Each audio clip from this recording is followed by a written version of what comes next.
Boa tarde, pessoal. Da sequência aqui no nosso congresso agora, nós vamos falar um pouco da gestão do transplante e da doação de órgãos em tempos do Covid-19. E o que é que foi que a gente aprendeu nesse tempo, né? Eu acho que são tempos difíceis, né? Tudo novo, mas sem dúvida, né? Acho que o conhecimento foi aumentando com o passar do tempo, né? O que no começo era uma incógnita, um medo muito grande, hoje, sem dúvida, os médicos sabem como acompanhar e tratar melhor isso, né? E para debater esse tema, eu acho que vai ser de bastante importância para a gente, para nós transplantados, né? Nós trouxemos aqui a doutora Jaquelina Ota, professora doutora da Unifesp e chefe do serviço de pneumologia da Unifesp, e também temos aqui conosco o professor Medina, professor titular da Unifesp. Ele também é o diretor superintendente do Hospital do Rim. Atualmente, o doutor Medina também está integrando, né, o Centro de Contingência do Coronavírus da Secretaria do Estado de São Paulo. Então, na verdade, a gente até queria começar com o doutor Medina, porque ele vai ter e vai passar para a gente essa visão primeiro do hospital, né, do Agarrinho, o que aconteceu lá com os transplantados, como é que foi o manejo disso, qual o impacto da pandemia para os transplantados. Ele também, eu acho que é capaz de dar para a gente essa visão no estado, né, como é que aconteceu, como é que os transplantados, que tipo de impacto teve para os transplantados já no estado como um todo, né, e aí depois, na sequência, então, a doutora Medina vai ter 15 minutos para falar disso, e na sequência depois, a doutora Jaque pode falar para a gente do manejo, mais na prática mesmo, dos pacientes transplantados que chegaram a ficar internados e alguma coisa assim, tá bom? Então, doutor Medina, por favor. Obrigado, Edson. Parabéns pela sua gestão aí na BTX. Ganhou uma importância diferente, a gente sempre lidou com a Associação Brasileira de Transplantes de Órgãos, agora tem uma associação dos transplantados bem forte, que soma, sempre tem coisas para reivindicar dos transplantes, para manter o programa de transplante no Brasil vivo como ele é. E a Jaque, agradecer muito, porque a Jaque carregou nas costas, fez com que o Hospital do Rim conseguisse manter o programa, o mesmo número de transplantes, ajudar os outros centros do estado de São Paulo, que não estavam conseguindo fazer transplante porque estavam saturados com o Covid, e também de outros estados. Então, foi fundamental assim, essa ligação com a Jaqueline, porque isso permitiu com que o programa de transplante de alguns hospitais conseguissem continuar andando da forma que andava antes, e a alma do transplante não morreu. A cultura de doação de órgãos continua viva no país, graças a esse tipo de cooperação que nós fizemos. E foi muito importante a cooperação que a Jaqueline fez. Ela tem uma experiência maior do que eu em transplante agora, né, já. Então, eu queria começar, então, por sugestão do Edson, que cuidados que nós tivemos no Hospital do Rim. A primeira coisa, quando nós vimos que a doença era uma doença grave, nós adquirimos teste para fazer PCR. Então, até hoje, no Hospital do Rim, desde o primeiro dia, quando tinha um paciente ou funcionário com suspeita de Covid, o PCR recolhido de manhã, o resultado sai à tarde ou no dia seguinte. Foi o primeiro hospital de São Paulo a ter essa possibilidade.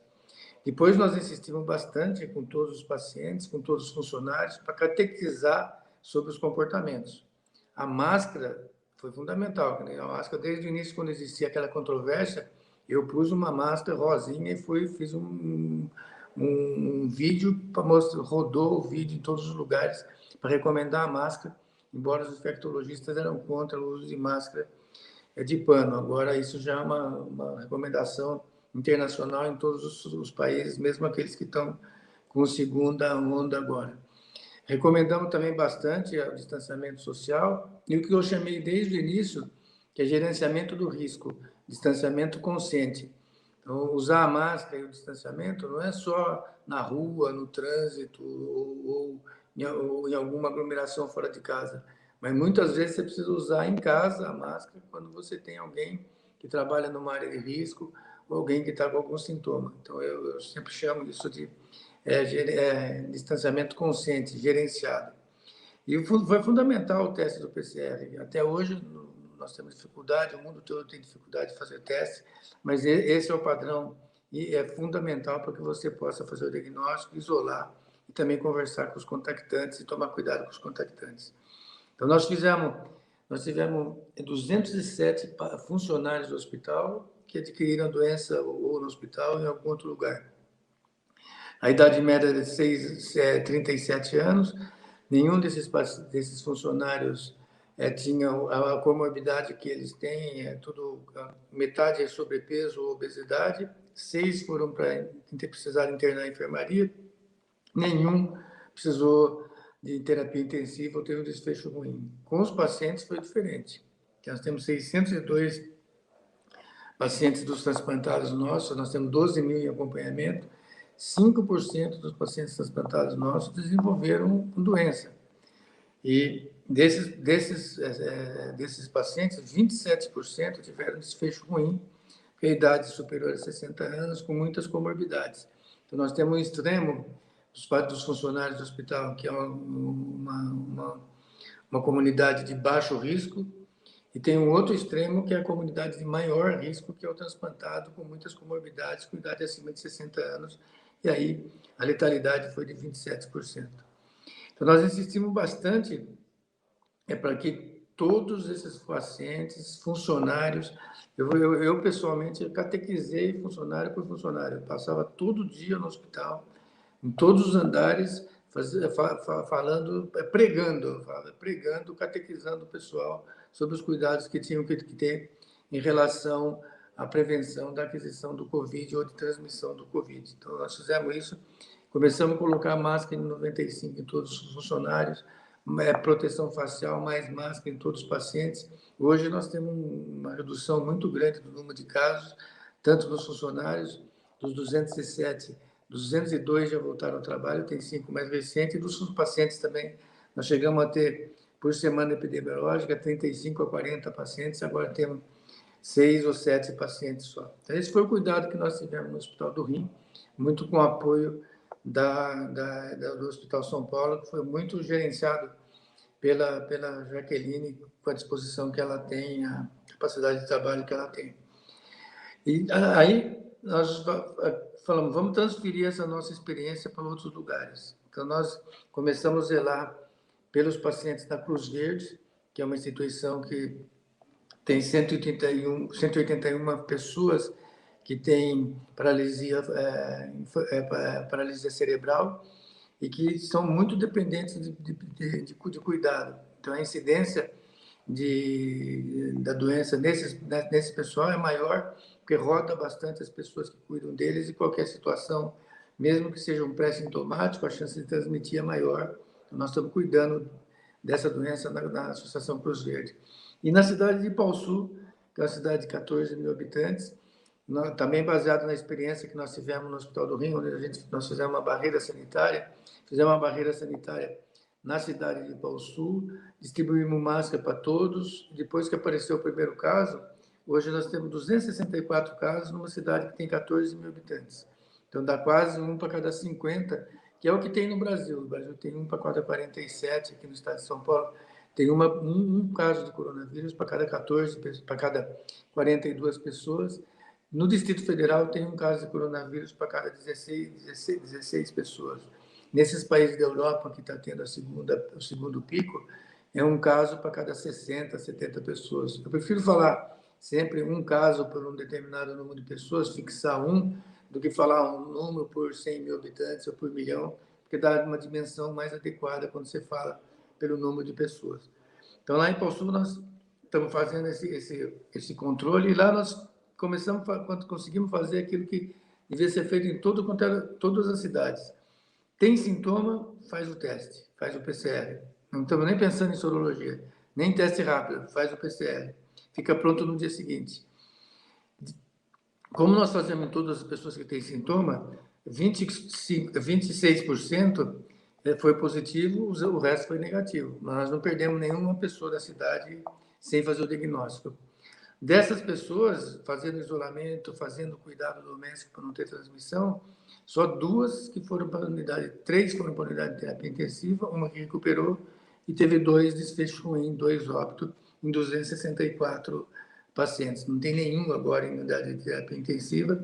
E continua uma série de ações na cidade para manter distribuição de máscara, manter visita nos estabelecimentos, visita domiciliar, a vigilância sanitária e mais os agentes de saúde trabalham lá de maneira muito intensa. Então, nós fizemos no Hospital do Rim, fizemos na cidade de Ipauçu e fizemos na Cruz Verde. Com essa experiência que eu acabei sendo chamado para ir para pertencer ao grupo de contingência do Covid do Estado de São Paulo, e agora, nos últimos 2 meses, eu tenho sido coordenador e dá bastante trabalho. Nós temos que trabalhar bastante mesmo, porque a demanda para retomada ela é muito grande. Nós temos que ser bastante prudentes nessa demanda. Mais recentemente, todas as pessoas acompanharam que a CBF queria liberar público no estádio, o que é impossível liberar público no estádio, você controlar, você conseguir colocar as pessoas de maneira separada, com distanciamento no futebol, é impossível. E nós, quando eles pediram, no mesmo dia aconteceu aquele evento com jogadores do Flamengo, foi mais fácil convencer que aqui não é razoável ter plateia no futebol nesse momento. E outra medida que nós tomamos que foi bastante importante é fechar o restaurante e bar às 22 horas. Se você for falar qual é o horário, qual que é o local de maior possibilidade de contágio, são atividades do lazer da madrugada. Danceterias, lanchonetes, bares, tudo que funciona depois das 10 horas da noite, onde as pessoas flexibilizam bastante os cuidados e deixam de ter a consciência do risco. Então, no estado de São Paulo, tem 970 mil pessoas já com diagnóstico de Covid, dos quais 35 mil óbitos, que dá 36%. Então, por que aqui dá 3%? Por que aqui dá 3% e em Ipauçu dá menos do que 1%? Porque em Ipauçu, todas as pessoas que têm o diagnóstico é feito, então o denominador é menor. Então, a letalidade de lá é menor, porque o denominador é bem grande. Todas as pessoas que têm o diagnóstico leve são diagnosticadas. Aqui em São Paulo, a maior parte das pessoas, quando faz o diagnóstico, já tem uma manifestação mais acentuada da doença e uma chance maior de ter uma evolução não tão favorável. Ainda, todo o estado de São Paulo está na fase amarela. Então, tem uma fase que nós chamamos de vermelha, que é a pior delas, onde só serviços essenciais. Tem uma fase que chama laranja, que tem alguns serviços não essenciais que podem funcionar por 4 horas por dia. A fase amarela, onde a maior parte dos serviços pode funcionar por 8 horas, e na fase verde, todos os serviços vão poder funcionar por 12 horas, assim mesmo ter restrições como restrições públicas em futebol, a São Silvestre já foi adiada, o Carnaval já foi adiado, no Réveillon, Natal, nós vamos ter que usar máscara para garantir a proteção da família, a proteção pessoal. Até lá ainda não vai ter uma vacina disponível, com certeza não vai ter uma vacina disponível para toda a população. Então, nós ainda estamos tendo 6 mil casos por dia no estado de São Paulo e mais ou menos 200 óbitos, o que é bastante. Morreu uma pessoa em cada 1.000 pessoas aqui no estado de São Paulo. Em Nova York, morreu uma pessoa em cada 500. A doença lá foi mais grave do que aqui no estado de São Paulo. E na Itália também foi mais grave aqui no estado de São Paulo do que no Brasil, por causa do SUS. O Sistema Único de Saúde brasileiro é resiliente, conseguiu acomodar num espaço de tempo tão curto uma demanda tão grande de pacientes graves, e a exceção assim ao que aconteceu em Manaus, em Fortaleza, em São Luís, que por 1 ou 2 semanas teve um número de casos muito grande que saturou os programas de assistência. No resto do Brasil, a assistência conseguiu ser bem administrada. E agora nós estamos vivendo a questão da segunda onda. Então, aqui nós estamos num platô, então é possível que não tenha uma segunda onda, talvez tenha um degrau para cima, um degrau para baixo, mas o que está acontecendo na Inglaterra, na Espanha, é que o número de casos atualmente é muito maior do que aconteceu na primeira onda, Só que a letalidade é menor porque está pegando mais jovens depois da liberação das atividades noturnas, do turismo, e de maior exposição desses jovens, e que esses jovens ainda assim podem levar a doença para casa e ser uma doença grave para quem é idoso, para quem tem outras comorbidades. Então, essa segunda onda, nós não esperamos que isso aconteça no Brasil, nós estamos tomando muito cuidado. Todas as recomendações que esses países da Europa estão fazendo, fechar bares à noite, às 22 horas, aumentar o distanciamento e uso obrigatório de máscara, que lá não era, agora passou a ser. E, por último, a questão da vacina. Tem mais de 300 vacinas em desenvolvimento, 9 vacinas que já estão em fase 3 de desenvolvimento clínico, tem 4 aqui no Brasil, as mais conhecidas é da AstraZeneca, que é um vírus, adenovírus transfectado, e a da Coronavac, que é um vírus atenuado. Essas duas que estão em estudo mais avançado, nós não sabemos ainda, não tem ainda resultado clínico de fase 3, não tem resultado de eficácia ainda, todas elas produzem anticorpos, isso é fácil de demonstrar, mas agora o estudo clínico vai mostrar se elas efetivamente protegem e qual que é o percentual das pessoas vacinadas que efetivamente estão protegidas, ainda está em desenvolvimento. Não deve ter vacina disponível até o final do ano. Eu acho que tenho a impressão que não vai ser possível ter vacina disponível até o final do ano, nenhuma delas. Pode ser que tenha alguma que já tenha aprovação em todos os órgãos regulatórios, mas a distribuição, a fabricação de vacina, a mesma vacina de RNA, ela tem uma dificuldade grande para ser mantida, mas as vacinas tradicionais, elas podem ser mantidas entre 0 e 4 graus centígrados, 0 e 6 graus centígrados, que elas ainda permanecem com atividade e podem ser transportadas de maneira mais fácil. Mas vacinar o mundo inteiro vai ser uma coisa complicada e deve tomar, se as vacinas ficarem disponíveis agora no final do ano, é uma atividade para o próximo ano, o ano inteirinho. E o que se espera é que ainda no próximo ano nós vamos conviver bastante com essa pandemia. Então, eu vou ficar à disposição, deixar os outros 15 minutos para a Jaque, agradecer bastante o Edson e a Jaque por ter me convidado, e depois nós podemos participar mais da discussão, complementando o que a Jaqueline vai falar junto com o Edson. Muito obrigado, Edson. Um abraço para vocês. Obrigado, Medina. Doutora Jaquelina. Boa tarde a todos. Inicialmente, eu gostaria de cumprimentar a BTX, acho que eu sou um pouco suspeita para cumprimentar a BTX, mas, sem dúvida, tem feito um excelente trabalho, e esse evento que parecia um sonho, né, graças à mobilização de um grupo de pessoas, da Uma Arte, os meninos que estão dando todo o suporte, esse evento está um sucesso, acho que isso é inquestionável. E dividir essa mesa com Medina, para mim, é uma honra, né?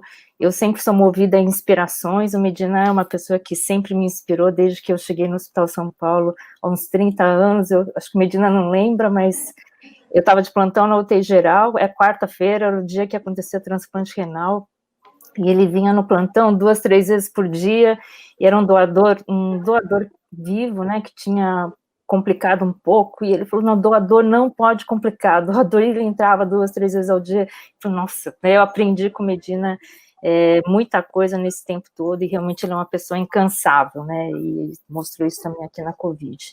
E o que a gente aprendeu, né, agora nessa pandemia? A gente aprendeu muita coisa, né, lá no Hospital São Paulo, vocês imaginem o Hospital do SUS, um hospital universitário que vinha sofrendo e vem sofrendo falta de investimento, de repente a gente se deparou com centenas de pacientes graves, todos ao mesmo tempo, e foi fantástica a resposta do hospital. Eu acredito que o hospital respondeu de uma forma muito positiva, por ser um hospital universitário, né, por ter várias pessoas engajadas com um objetivo comum, também com a obrigação de ensinar, então isso também faz com que a gente procure excelência. Então eu paro para pensar, como é que deu certo, como é que a gente conseguiu, né, encarar esse desafio com casos difíceis, realmente salvando vidas. Eu acho que uma das coisas foi o fato da gente realmente ser um hospital universitário, né, então, como Medina disse, a importância do SUS.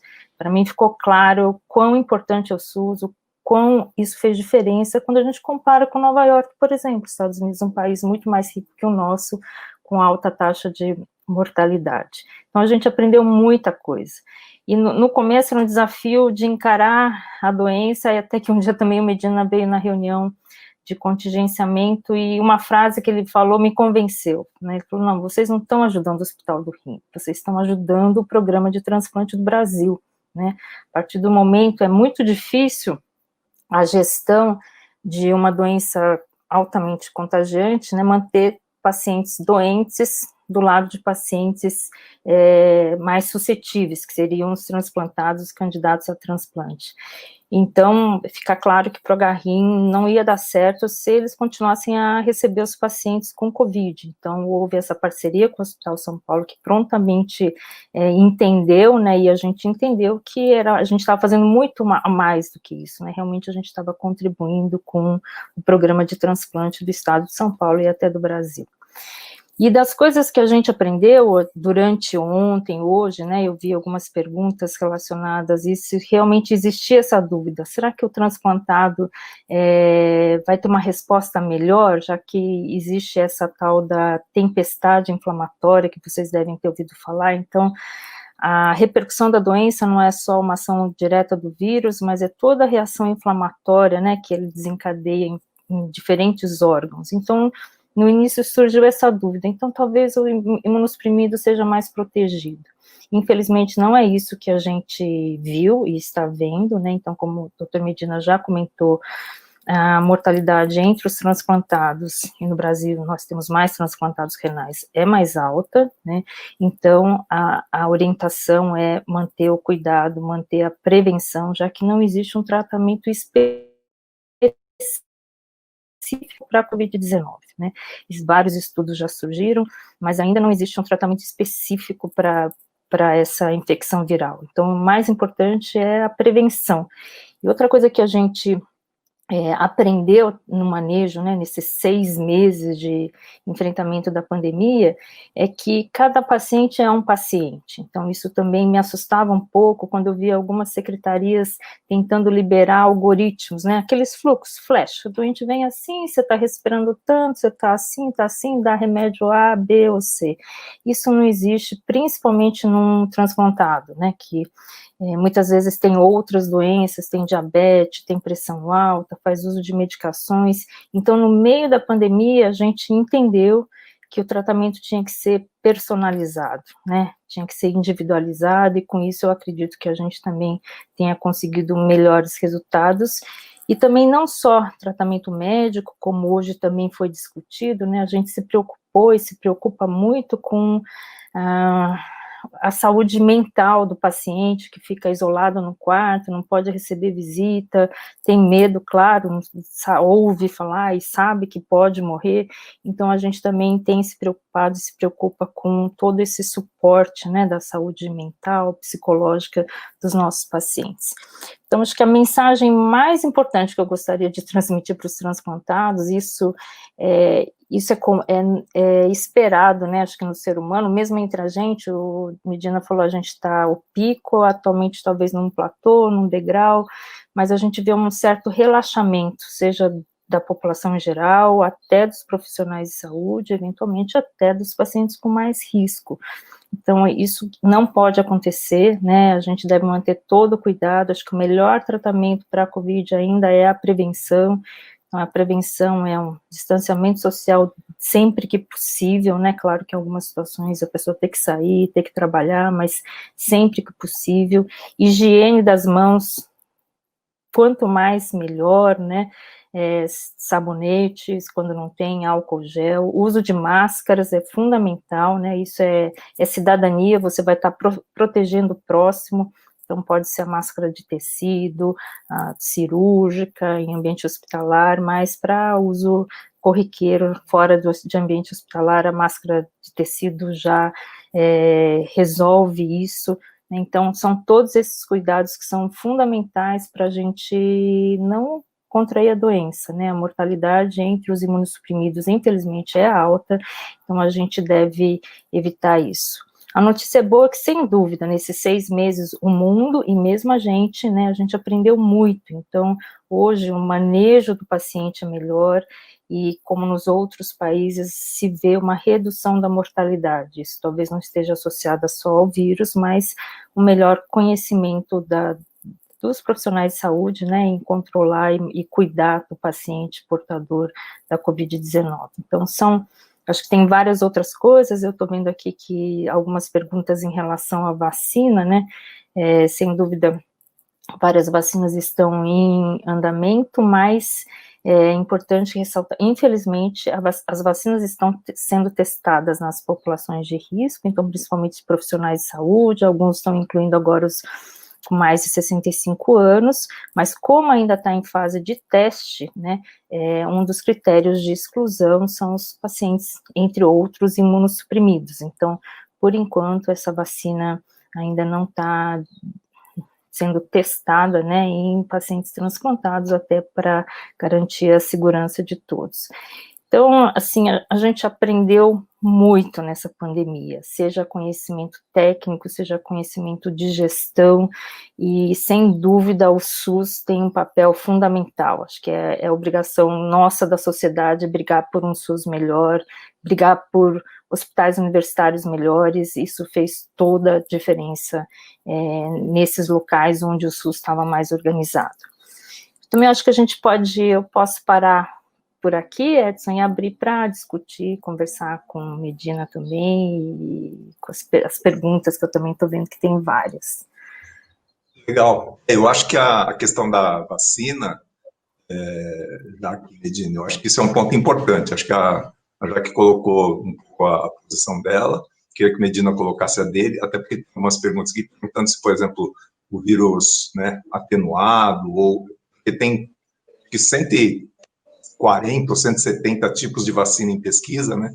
Cada uma com uma particularidade. Se, na opinião, né, de vocês, alguma vai poder ser usada pelos transplantados, né? Porque parece que existe um receio da comunidade médica de começar, né, o uso das vacinas com os transplantados, até porque não se sabe o espectro total do vírus, né? Então, eu vi aí a opinião de vocês um pouco mais sobre a vacina.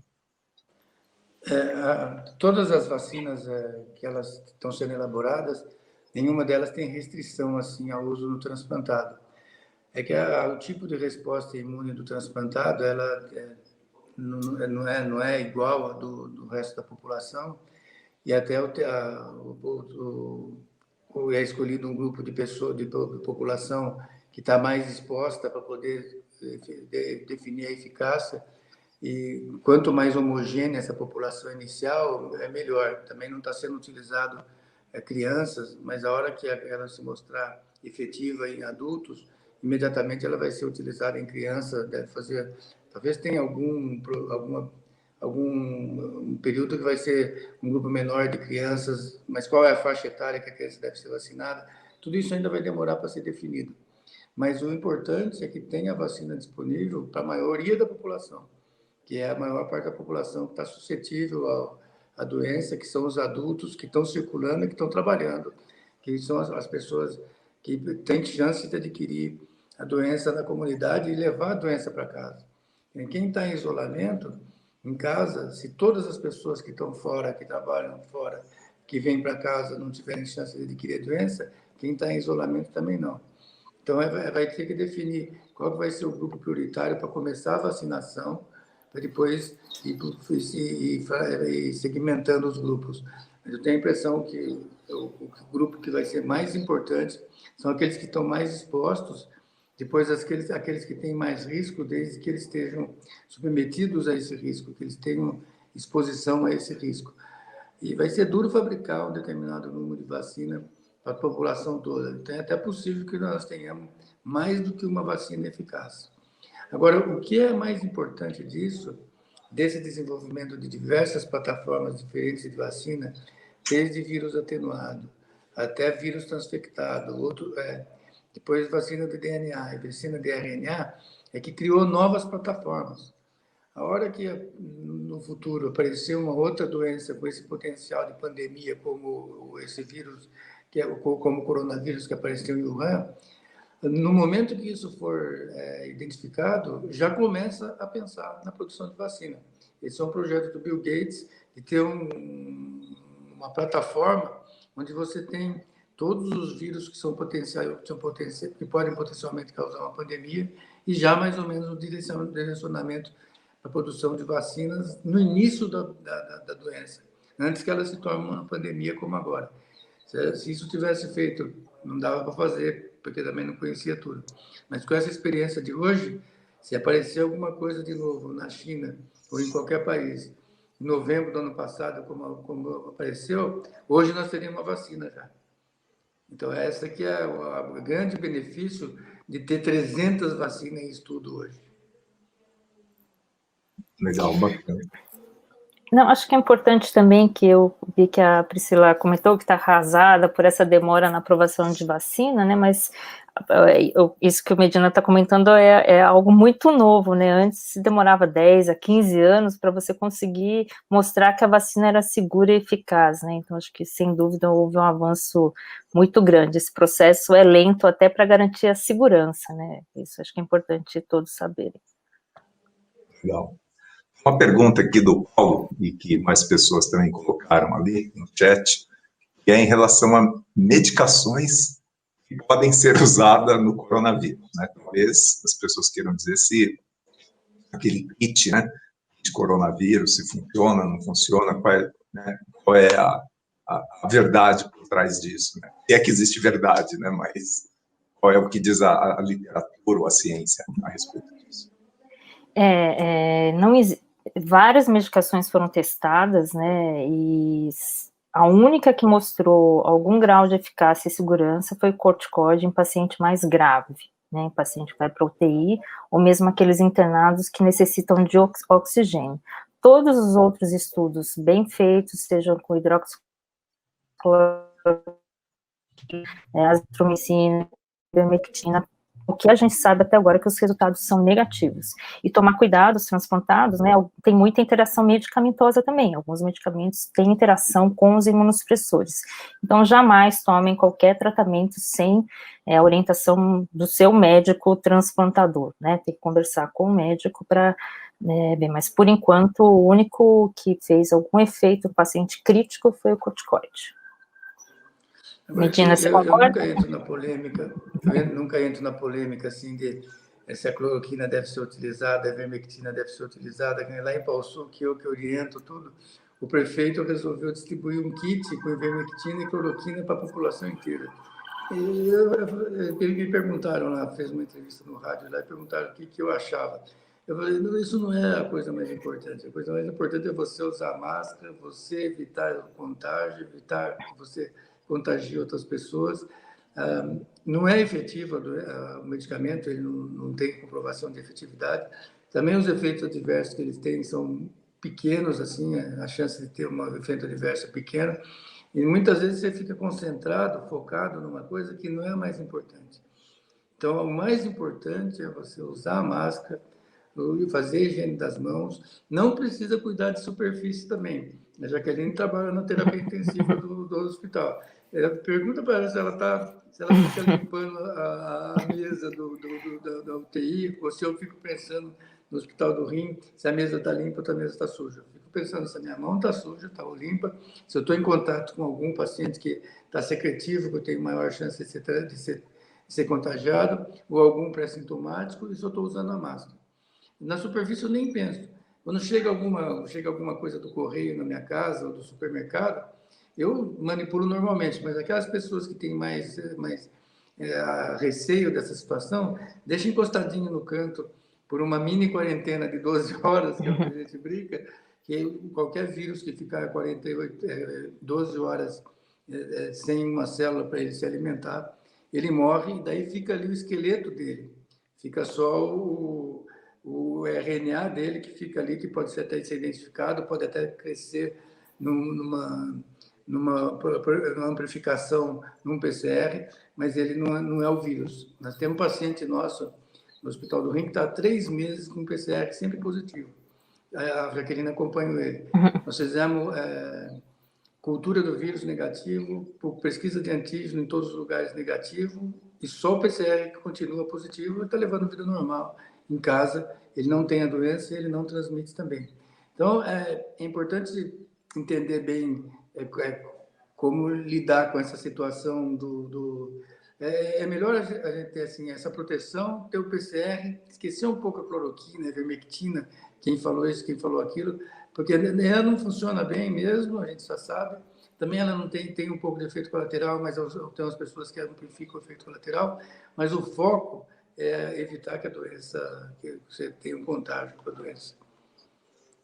Acho que dentro dessa linha de prevenção, né, tomar cuidado, também concordo com a superfície, mas mexer em alguma coisa, lavar a mão e tomar cuidado de não levar a mão nos olhos, mucosa, isso que é importante, né, para evitar isso tudo. Legal, porque a gente tem tempo para mais uma última pergunta. A Ana Carolina já fez essa pergunta umas 3 vezes. Na verdade, eu não entendi direito, mas ela quer saber sobre o transplante intervivo, se seria prudente esperar a vacina ou as precauções, acho que é essa que vocês comentaram, está seguro. Não sei se ela que é uma paciente que recebeu o transplante intervivo, né, ou no caso de ter um transplante intervivo, porventura, mais para frente. Não sei se dá para o pessoal colocar a pergunta aí para vocês verem também.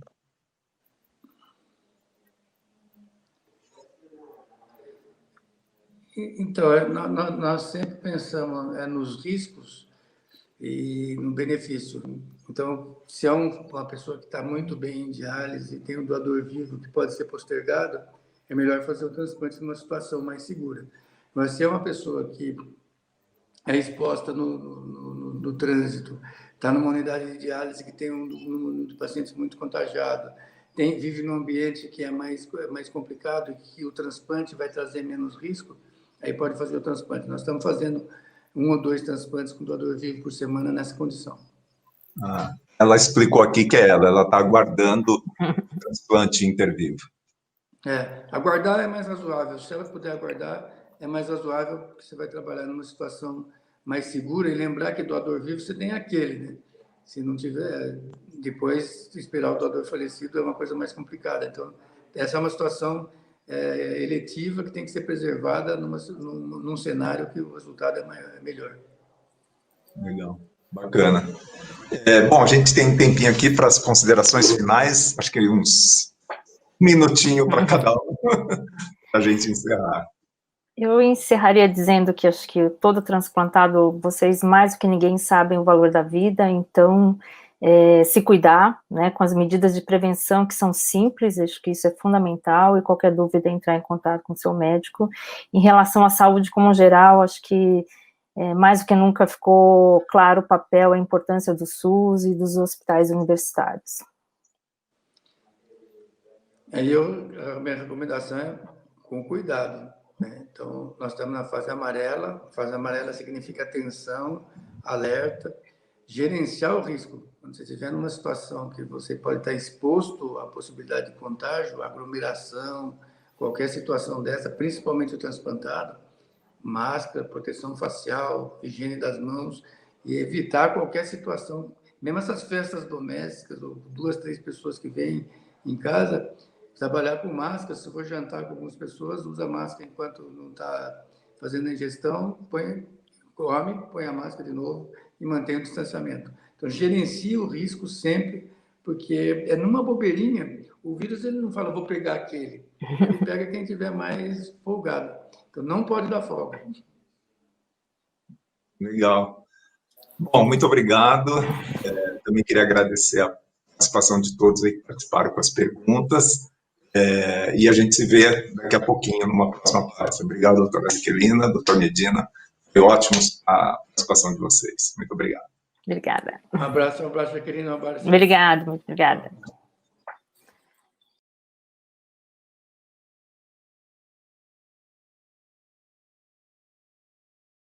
Bom dia a todos que fazem parte da Associação Brasileira de Transplante. Meu nome é Ilnara Ribeiro Lopes de Oliveira, sou de Pernambuco. Tenho 2 anos e 3 meses de transplante e um sim de uma família salvou a minha vida. Então, doe órgãos, doe vida. Muitas pessoas estão na fila e um sim de uma família salvou a minha vida. Gratidão é a palavra. Obrigado, sou transplantada de rins. Célia Ciríaco, sou de Teresina, Piauí, transplantada renal há 11 anos. É na doação de órgãos que a tristeza se transforma em alegria, que a morte se transforma em vida. É através da doação de órgãos que nós, que precisamos de um transplante, temos a oportunidade de continuar vivendo, realizando os nossos sonhos, com muita gratidão às famílias doadoras de órgãos. Meu nome é Lígia, tenho 61 anos, portadora de hipertensão arterial pulmonar, em tratamento no Hospital São Paulo e no Hospital Vila Santa Catarina, no pré-transplante. Há 1 ano e 7 meses na lista de transplante bilateral de pulmão. A expectativa da entrada na fila trouxe a visão de um universo desconhecido por muitos. Estando na espera, conheci uma comunidade muito ativa. Como muitos, não tinha conhecimento dos Jogos, Olimpíadas de transplantados, entre outros eventos. A cada transplante realizado é uma vitória para todos que aguardam. Seja doador, avise sua família. Olá, me chamo Pamela e sou transplantada renal há 10 anos. Em 2008 eu descobri a insuficiência renal crônica. Em 2010 eu fiz transplante de rins aqui em Manaus, em que meu pai foi meu doador.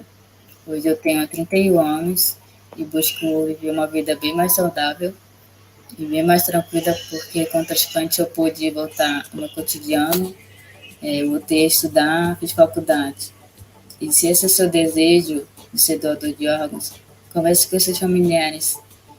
No Brasil existem muitas pessoas na fila de espera e essa atitude de ser doador de órgãos salva muitas vidas. Doe órgãos, salve vidas.